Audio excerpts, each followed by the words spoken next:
హంద్రీనీవా కాలువ పనులపై political war peaks కి చేరింది. టీడీపీ ఎమ్మెల్యే కాలువ శ్రీనివాసులు, వైసీపీ ఎమ్మెల్సీ శివరామిరెడ్డి మధ్య డైలాగ్ వార్ ముదిరింది.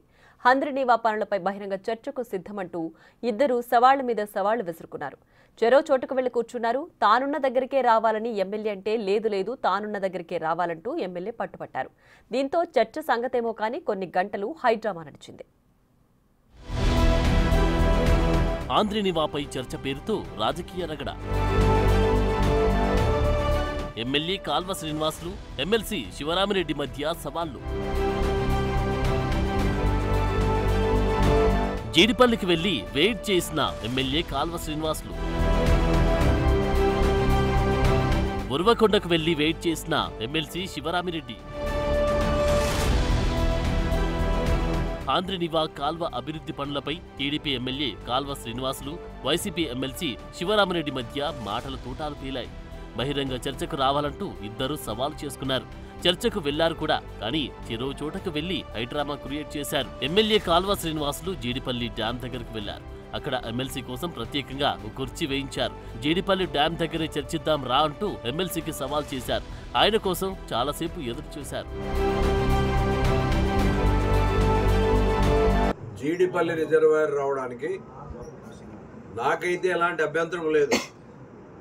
కాకపోతే ఇది మన ఇద్దరికో కొంతమందికో తెలియాల్సిన విషయం కాదు. ఇది ఇక్కడున్న లోకల్గా ఉన్న రైతాంగానికి సామాన్యుడు కూడా తెలియజేయాల్సిన అవసరం ఉంది, తెలియాల్సిన అవసరం ఉంది.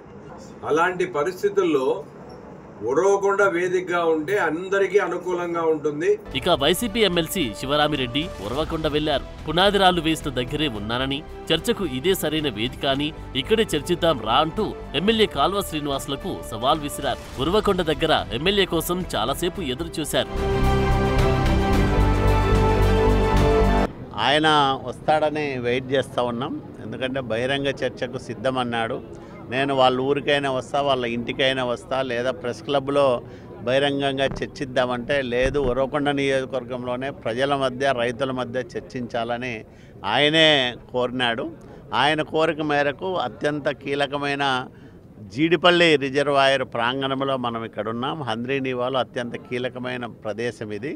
జీడిపల్లి రిజర్వాయర్ ద్వారానే మొత్తం ఫేజ్ 2కు అంతా కూడా నీళ్లు పోతాయి. కాబట్టి ఈ ప్రాంగణంలో బహిరంగంగా చర్చిస్తే బాగుంటుందని నేను నిన్న పొద్దున్నే చెప్పాను ఆయనకి. ఆయన వస్తే ఒక శాంతియుతమైన వాతావరణంలో రైతులు, ప్రజా సంఘాలు, రైతు సంఘాలు, పాత్రికేయ మిత్రుల సమక్షంలో ఒక మంచి వాతావరణంలో చర్చించాలని మా భావన. చంద్రబాబు హయాంలో 2 సార్లు పునాదిరాలు వేసి ఆ పునాదిరాయికి అటు కిలోమీటర్ ఇటు కిలోమీటర్ తవ్వి వదిలేశారన్నారు ఎమ్మెల్సీ శివరామిరెడ్డి. ₹1 కూడా హంద్రీనీవా కోసం ఖర్చు పెట్టలేదని, గంపమట్టి కూడా తీయలేదన్నారు. హంద్రీనీవా సామర్థ్యం 40 టీఎంసీల నుంచి 4 టీఎంసీలకు కుదించి జీవో ఇచ్చింది చంద్రబాబు కాదా అని ప్రశ్నించారు. వైఎస్ రాజశేఖర రెడ్డి చొరవతోనే హంద్రీనీవా కాల్వ ఈ రోజు ఈ స్థాయిలో ఉందన్నారు ఎమ్మెల్సీ. హంద్రీనీవా కోసం ఎవరి హయాంలో ఏం జరిగిందో స్పష్టంగా చర్చిద్దామన్నారు ఎమ్మెల్యే కాల్వ శ్రీనివాస్. 2004 వరకు జరిగిన పనులు, 2004 నుంచి 14 వరకు, 2014 నుంచి 2024 వరకు జరిగిన పనులన్నీ స్పష్టంగా తెలియజేస్తామన్నారు. అప్పుడు ఎవరేంటి అన్నది ప్రజలకి అర్థమవుతుందని చెప్పారు ఎమ్మెల్యే. హంద్రీనీవాకు సంబంధించి జీడిపల్లి రిజర్వాయర్ చాలా కీలకమైందని, అందుకే అక్కడే చర్చిద్దామని పిలుపునిచ్చారు.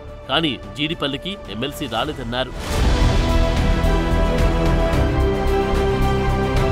టీడీపీ ఎమ్మెల్యే, వైసీపీ ఎమ్మెల్సీ మధ్య సవాళ్లు ప్రతి సవాళ్లతో రాజకీయ వేడి రాజుకుందేమో గాని చర్చ జరగలేదు. ఇద్దరు చెరో చోటుకి వెళ్లి తాము ఉన్న దగ్గరికే రావాలని పట్టుబట్టి కూర్చున్నారు. ఒకరున్న చోటకు మరొకరు వెళ్లకపోవడంతో 2-3 గంటల తర్వాత ఈ హైడ్రామాకు తెరపడింది.